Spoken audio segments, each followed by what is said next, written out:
Светлопис раскази за деца. Светлината што не згаснува. Втора недела од Великиот пост, недела на Свети Григорий Палама.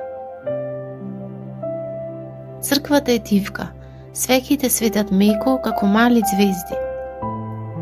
Мирисот на темјан се издигнува нагоре, а молитвите тивко се раѓаат во срцата на верните. Едно мало девојче стоело покрај својот татко и внимателно гледало околу себе. По некое време тивко прашало: "Тато, зошто денес зборуваме за светлина?"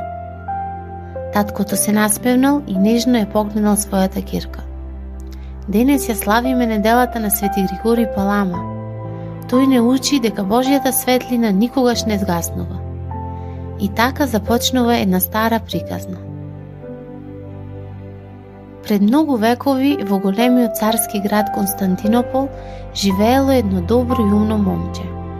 Се викало Григорий. Неговиот татко починал кога тој бил уште мал, но неговата мајка била мудра и побожна жена. Таа го научила да ги сака книгите, да ја сака молитвата и најмногу од се да го сака Бог. Григорий многу учел, читал книги, ги слушал своите учители. Сите зборувале: "Ова момче ќе стане голем мудрец", но во неговото срце живеела уште поголема желба. Тој не ја сакал само земната мудрост, тој сакал да го спознае Бог. Кога наполнил 20 години, Григорий донел голема одлука. Го оставил богатството, го оставил дворецот, ги оставил удобноста и славата и тргнал кон Света гора. Таму монасите живееле во тишина и молитва. Некои луѓе се чуделе: зошто би го оставил сето тоа? Но Григорий знаел зошто. Тој сакал да ја најде вистинската светлина. Во тишината на Света гора, меѓу шумите и планините, Григорий поминувал многу часови во молитва. Понекогаш се молел во мала келија, понекогаш во пештера, понекогаш под звезденото небо. И таму научил нешто многу длабоко. Кога човек се моли со целото срце, Бог ја осветлува неговата душа. Не со ламба, не со оган, туку со светлина што доаѓа од самиот Бог.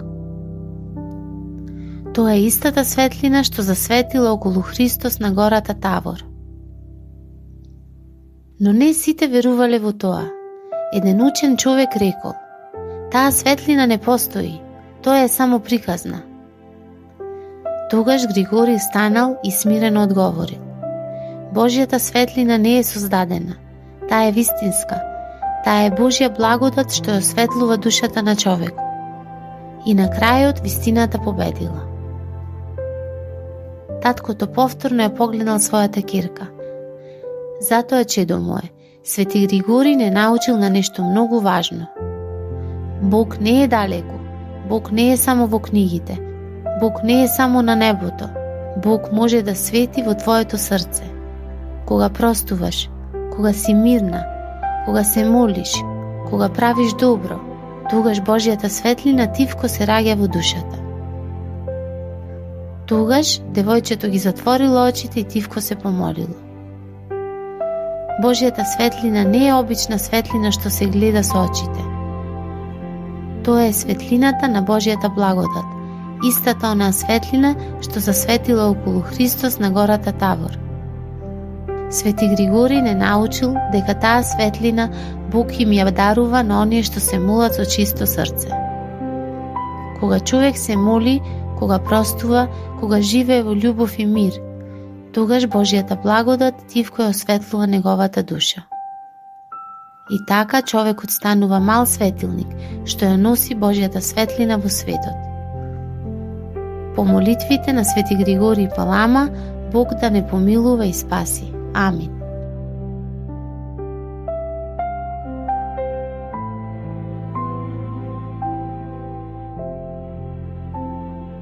Светлопис за деца.